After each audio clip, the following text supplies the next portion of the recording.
I'm going to share a little bit about my life.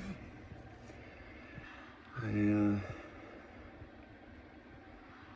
it there. So I'm having a hard time breathing lately, and who knows where that leads. And I ain't gonna go to a doctor, so if consistently the last few days I'm having a hard time walking, and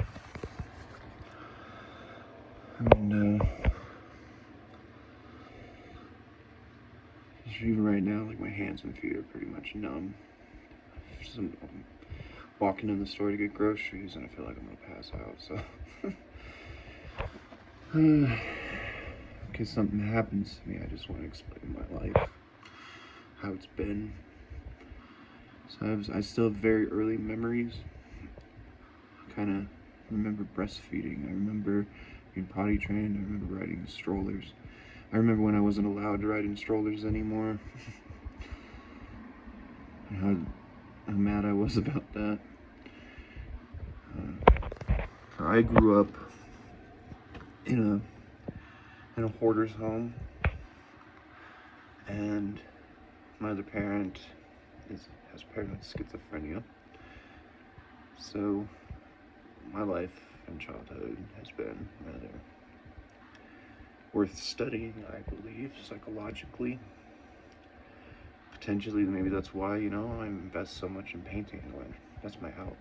That's my escape and outing. That's the only way I can envision having some sense of purpose. I grew up next to a junkyard. And got to run around there and have fun. We had a big yard. It's just periodically the house would get full, they'd empty it, it'd get full again. We had a long driveway. Filled that up. 2-car garage, I think it was. Filled that up. 2-bedroom house. Filled that up. Filled the driveway up. A long driveway, like a 50-yard driveway. And we bought like an old post office in our town. Our town was really small, less than 100 people. Filled that up. And so since I'm one of the late children in my bloodline, so I have not known a period where I'm waiting for a relative to die. It's been horrible. I lost my grandfather first, uncles, great uncles, and cousins, second cousins, and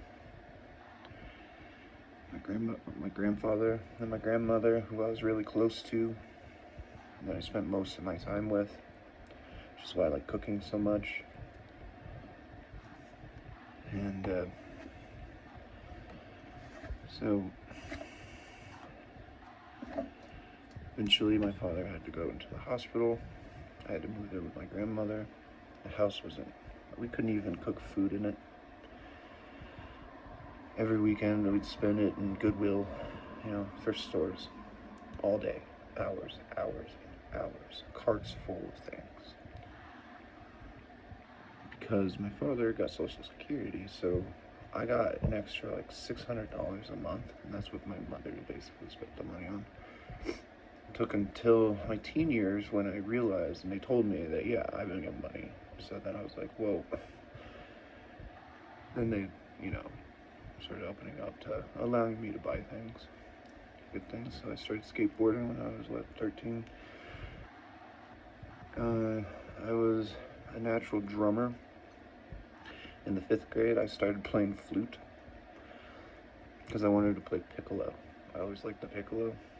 You had to play flute first to get to piccolo. But I sucked at it, couldn't breathe.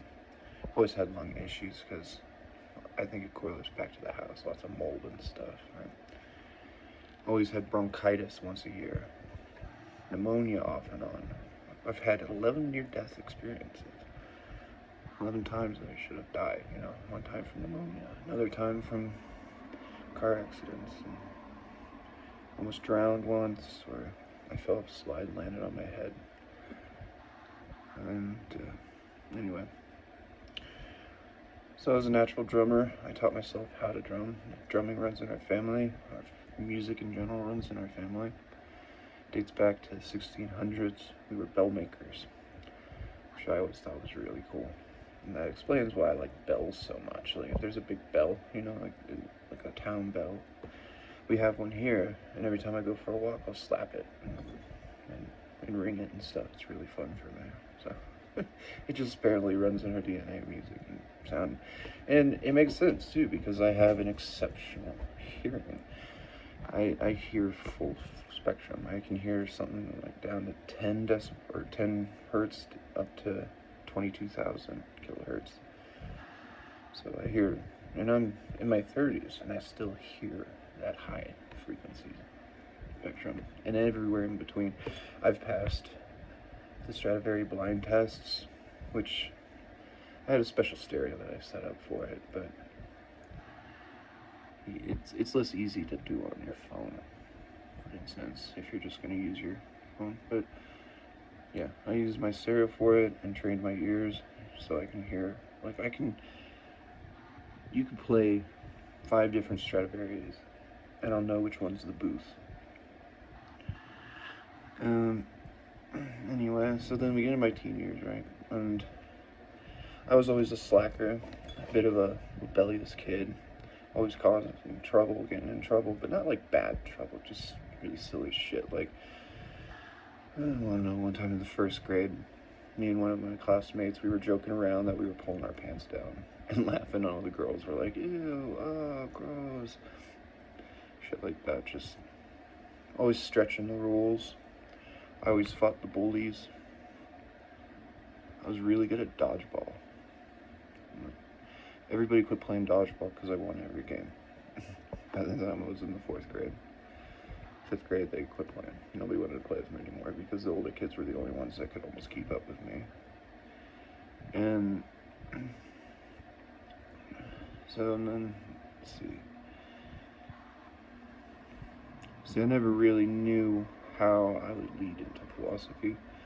In the 5th grade, I remember a counselor talking to one of them and something, and they were explaining, you know, the famous Einstein's definition of insanity. I argued that it was a lack of self-awareness that defines insanity. It doesn't matter, because you can do the same thing over and over again and understand that entropy will allow change, or that you're trying to do something a specific set of ways. It doesn't mean that repetition is insanity. It's a lack of knowing what you're doing and how to achieve your goal would be delusion. And then in the 6th grade, I got so mad at decimals. I hated how we rounded every number because nothing was exact, and it just like, we know nothing because of that. Stuff like that. Some of my other epiphanies, you know, at an early age. And then in the 6th grade, so I slacked off pretty much. I would only do bare minimum for homework.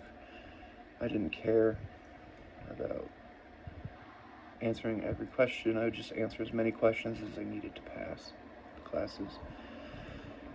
And so when I graduated high school, yeah, I graduated with a 70%, perfect, around the dot.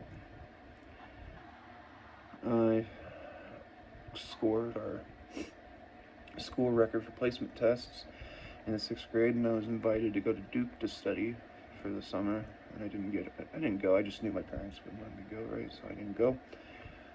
I look back now and think how my life probably could have changed, because they were teaching us matrix calculations in the 4th grade, and I was the only one they said that could actually understand it and do it.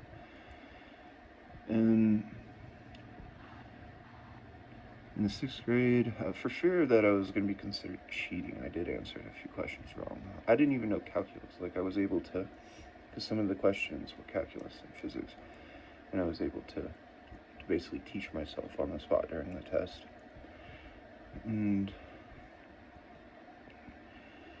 anyway, and then it turned out too, when I graduated, why the military hunted me for so long was that I scored like in the top 2% of the country for the ASVABs. And I was adamant that, since I'm a self-taught musician, I've taught myself guitar, drums, a little bit of piano. I'm not the best pianist, but I know how to compose, and so I taught myself. And I wanted to pursue music. I thought it mattered, right? So I went to Luther School when I graduated, and I graduated almost top of my class, technically. I was still top of my class, but there was just like a dent in my guitar that bumped me down to second place, if you really want to stretch it like that. But I was still top of the class. And then I don't know what else to talk about. Throughout high school, I painted that when I was 17, 2007, no, 2008, my junior year. That's when I invented that style inspired by Chuck clothes. And I've been, evolving it and adapting it and trying to change it and really set myself apart through the years. And since I have such a high mechanical aptitude and a natural understanding, I wanted to take my shot, right? I wanted to see if I could actually keep up with the best of the best. People like Elon Musk, who, these guys that do great things that you can't be taught to be that way. That's why I've always said that you can't teach a philosopher to be a philosopher. You can't teach an artist to be an artist. All you do is you give them the tools and the techniques. The artist is just themselves, that's how you express through the duality process. So then, after I graduate in 2009, I go out to school. Roberto Ven's a 6-month course. I absolutely loved it. It was lonely. I never make friends. I suck at making friends. Turns out I'm like slightly autistic or something. But learning that later in life that I have like spectral autism in a way, in certain ways, has really explained like why I've had so many failed relationships. I get back, meet a girl, fall in love, and she becomes my muse. And I fall in love first sight. I've written hundreds of songs and melodies about her. Just the way she would, because it's just a feeling. And you're trying to explain that and express that through music. I, like a dumbass, steal our truck and I drive to see her because she lived in South Dakota. And we were talking less and less, and I was like, oh man, what am I doing? Just fucking pack up and go and see her. Take that chance. So I did. We spent almost a week together. And then I leave because she has a boyfriend, apparently. And I'm like, alright, well, what am I doing here? She's still in high school. Things happen, and in the future they do. So eventually I move here to Colorado, and it was after I almost died from pneumonia. I had a 55 or 56 oxygen content. Got really sick after I left South Dakota. And once I got better, I finally went to because I was just like, I'm gonna let this know when you kill me, I don't care. We moved to Colorado. I've always wanted to live in Colorado. Ever since I was little, since we would always vacation here, that was one of the escapes from the hell of, living in a hoarded up house. The craziness of my family, being ostracized by our family, not understanding why they kicked us out of holidays and stuff. And it turns out it all goes back to the diseases that are in our family that we have. And the crazy shit. So I used to have a bunch of uncles and cousins. And my great uncle murdered everybody. He invited them all over and killed them all with a shotgun. It's just like crazy after another thing after another, And so eventually I moved to Colorado, and I'm like free for once. My family gave me a car, gave me a Mini Cooper, and I just had the best fucking time of my life driving that thing. And worked at a lodge, basically for free, played music for people. Around campfires, it was so much fun. And then I decided, well, I'm gonna try to go back to school, do business, I go back, join a community college, and I meet another girl, but the original one from South Dakota, her friend says she wants to move, and I invite her to come live with me because me and her were friends for a really long time too. And so that she's the best friend of that girl, and they live with me a month and ditch me. The South Dakota girl didn't live with me though. But anyway, so I meet another girl online back when OkCupid was actually good. Just fucking fall head over heels. That's probably the only time I've ever experienced consistent happiness. The like feeling you get when you're going to see somebody. It's just indescribable. You know, you're on top of the world. And floating out into the stratosphere type thing.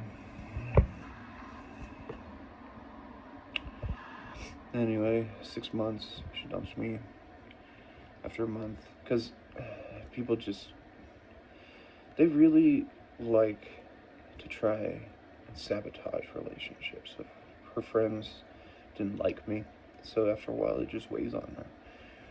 Like, get rid of him, you're so much better than him. She was a computer programming student. She's very smart. And anyway, so we got back together for another 2 months. One night we were just partying all night. It was in the morning, and a kid she invited, a few years younger than her, just some kid, was rubbing on her thigh. And I don't know, I was drunk, tired. I just snapped. I didn't like punch him or hurt him or anything. I just like grabbed him by the shirt and threw him into the couch.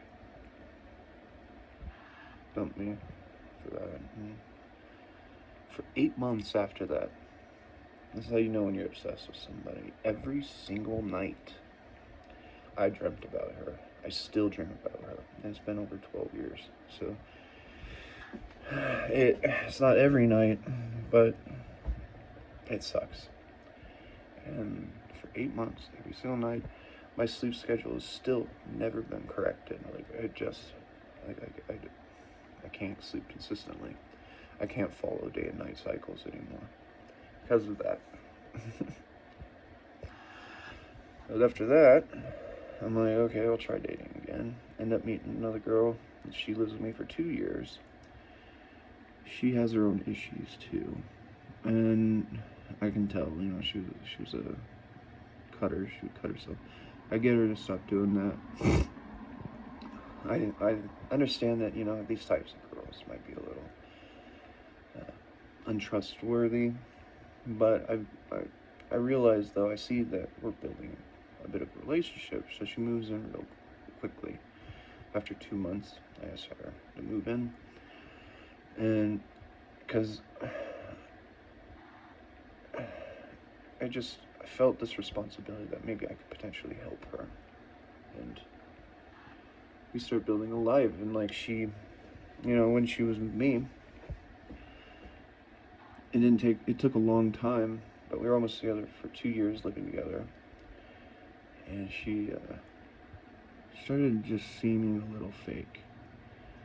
Stuff started to change. One day she just cut off all her hair, and to me, we were building a life. Like, for instance, every year for like Christmas or something, we would hand make each other a Pokemon doll of our favorite starter Pokemon from the games. She made me Charmander, and I made her Squirtle, and then she just like, see, like, I didn't understand like why we wouldn't talk about things. Like, why do you want to cut off all your hair? Like, it's a bad sign that if somebody's living with you and you think that, you know, eventually we're gonna get married, have a family, And if they make an impulsive decisions like that, something's wrong. Obviously, I'm the problem. So we break up. I kick her out to sea. And it's just like I thought. Now she's a man. So yeah, she had some sort of... She would pretend to be what she thought I wanted her to be. And that's not okay. You can't build a relationship on that. It sucks. You know, I still think about her all the time. And I miss her. But you just can't have a family with somebody like that. If I see those mental illnesses, I will self-isolate. I will dissect myself from society, you know, and I will remove myself. And eventually I raised a squirrel in my sleeve. That was like the second to last winter before I was kicked out of my apartment that I lived in for 7 years. In those 7 years, after her and I broke up, I had this chair, and the chair broke one night. So I rigged it so that it would balance. The chair would balance on this wooden beam. And I sat in that chair for years and just thought about philosophy, basically. Something about me that's also, when I was little, I would turn on TV, I'd lay upside down and listen to music, you know, just to have all this stimulus going on.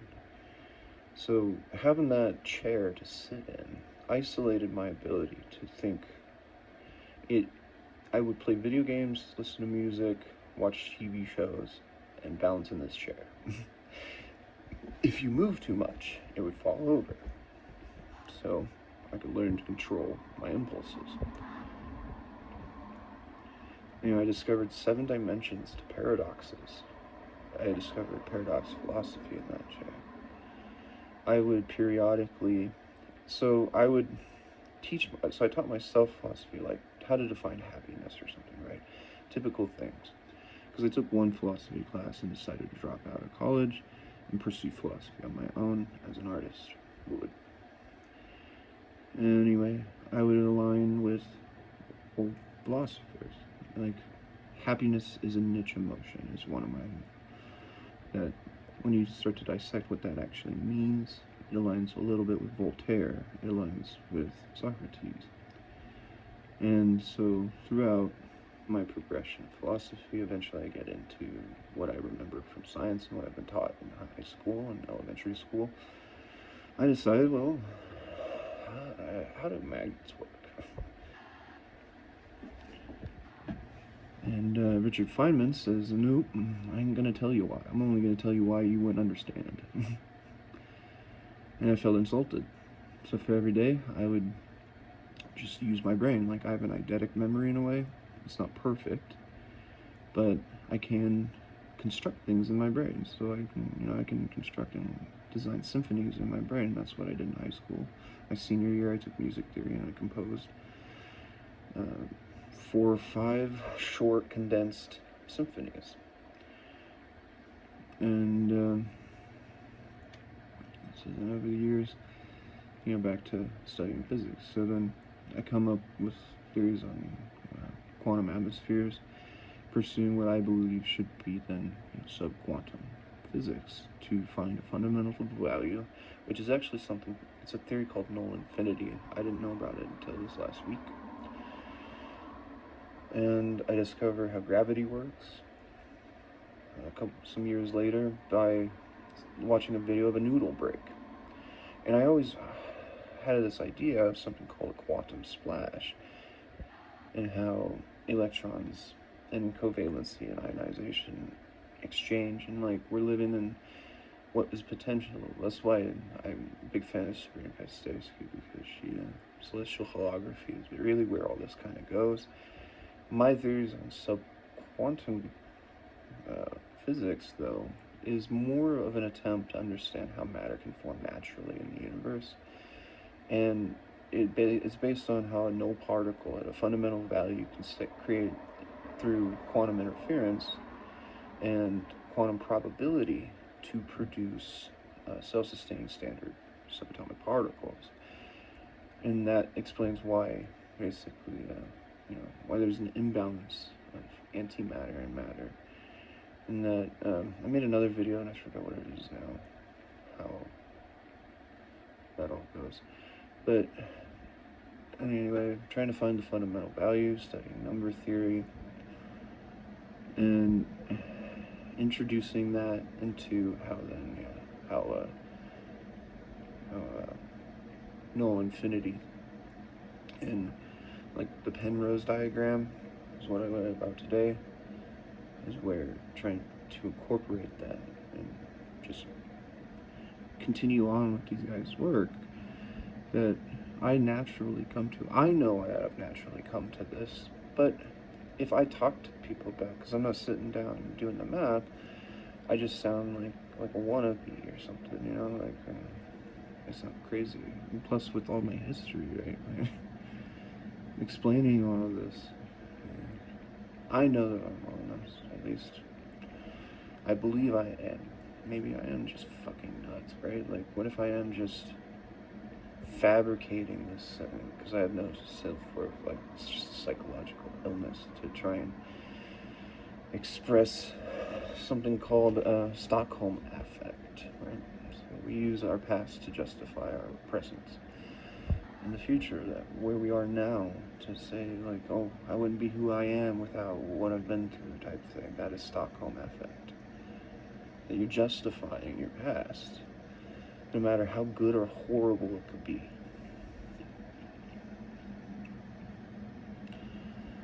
Anyway, that's pretty much my entire life. I was homeless a couple years ago, and I'm probably going to be homeless again, because it's business to kick me out. Even though I've been a good tenant, haven't had any complaints about me, always paid on time, and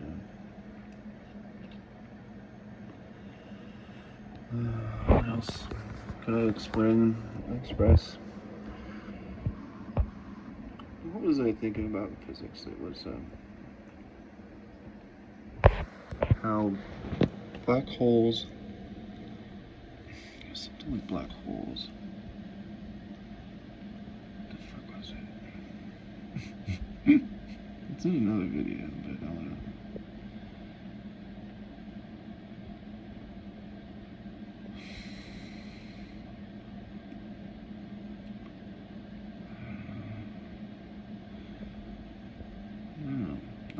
This isn't a physics video. This is just a video, like an autobiography type thing.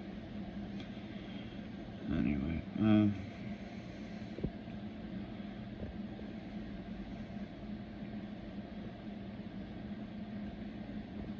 one thing that's kind of cool about me is I have a high reflex capacity. I've tested to 0.09. Like when I was younger, I was as quick as a cat, essentially. Things just always looked really slow to me. So when you have a high reflex capacity like that, everything is just really slow. No matter how fast you drive, you start driving faster and faster, it just looks the same. Like if you're going 1 mile an hour, 60 miles an hour, it can feel like that. Formula 1 racers are like that, 0.12 was the reflex of Ayrton Senna. It said when his steering column broke. Modern F1 drivers are a little bit faster, I believe now, but the average is around there. It's like 0.11. And I was 38th in the world in Forza for a little while. Like, I've driven the Nordschleife so many times that I can drive it in my head. And I do it before bed. I would just lay there and just envision it. I've gotten to the point now where I can fabricate and control visual eidetic visions. Eidetic visions, right? Kind of like Nikola Tesla was said to do. So I can do it when I sleep. So when I wake up, I'll wake up from sleeping, and I can be awake and still lucid dream while I'm awake, and continue my dream and fall right back into it if I want to. That's really fun. That's why I like dreaming and sleeping so much. Though some dreams you can't always control, right? Like nightmares of ex-girlfriends. I don't get nightmares like normal people. I dream about zombies and killing dinosaurs and shit, and being hunted by T-Rexes and battling witches and being trapped in mansions that are full of these weird alien bug things, and like those are nightmares. Yeah, supposed to be anyway. But for me, it's like a lot of fun to feel that terror. And I mean, why else do you like watching horror movies? Just to get that sense. It feels, you learn to like it. Anything else? I think that's pretty much it. Anybody that would need to know anything about me? If I don't know, since I'm having a lot of hard time breathing, like I ain't gonna go to a doctor. I don't care anymore. I was locked in a psych ward once. I was smoking way too much pot and thought that I had tapeworms.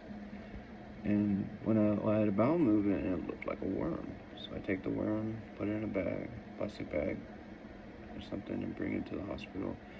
And they weren't taking me seriously, and I snap at them. So then they put me on a psych eval. And I pass it. But it's just like people like me, you gotta be crazy. You gotta embrace the insanity a little bit. It keeps you, interesting. It keeps life interesting. It avoids just this like idea of a necessary repetition. I always had a thought experiment. Had a thought experiment about a farmer. What's the perfect farmer? Would we replicate the perfect farmer? Because a farmer can only do one job. So if the farmer then has children, you only need to have 2 children, essentially, a male and a female, to replicate, if disregarded stats. But my point is that once we reach a certain point, there is an excess of food that we can start providing more and more diversity. And so that how that diversity functions in society, it all sprouts from this ability for the farmer to have 3 or 4 children. And you only need, for the next generation, to have that farmer, while the rest of the people that are produced or created and go off and form and build society in different ways. That people like me have to be insane. There's no other way. Like, we're not repeating perfectly. We're not able to. And the only way to be an artist is to express differently and diversely, and to communicate what you are thinking or what you are feeling. Yes, but that, art is a life form like us. We have, in philosophy, as humans, 2 theses. Any cognitive, functioning, self-aware creature will have 2 theses. Your thesis 1 is that you're a baby and you become a man or a woman, or you become a human. Well, as a brain, as a neural network, you are your own thesis, or thesos, whatever it's called. That you are, what that is that your brain is trying to become self-aware, to be truly individualized. People think that individuality is such a danger to humanity.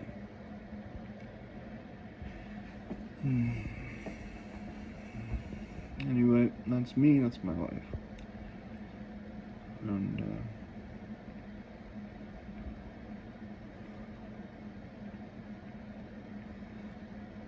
I spent so much time expressing myself. Well, I eventually moved back to that mountain town I originally moved to. And all these burns are from, each one symbolizes a scar, an emotional scar in my life that it just felt so good to burn myself. I don't know what it is, but